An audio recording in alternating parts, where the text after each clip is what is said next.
Opisyal nang sinimulan noong May 17 ang Taon ng Sayaw sa Obando o Fertility Dance Festival 2026 sa bayan ng Obando na nagtapos nitong May 19.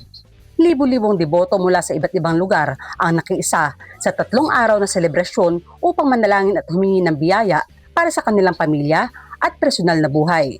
Kabilang sa mga ipinagdarasal ng mga dumalo ang pagkakaroon ng anak, mabuting kapareha sa buhay, pagkakasundo ng pamilya, at magandang kinabukasan sa gitna ng mga pagsubok. Isinagawa ang tradisyonal na sayaw at mga gawaing panrelihiyon sa paligid ng National Shrine of Our Lady of Salambao bilang bahagi ng makasaysayang debosyon ng bayan. Marami rin ang humiling ng lakas at gabay upang malambasan ang kahirapan at krisis na kinakaharap ng maraming Pilipino. Naging tampok din sa pagdiriwang ang mga prosesyon, misa at cultural performances na nagpapakita ng mayamang tradisyon at pananampalataya ng mga taga-Obando.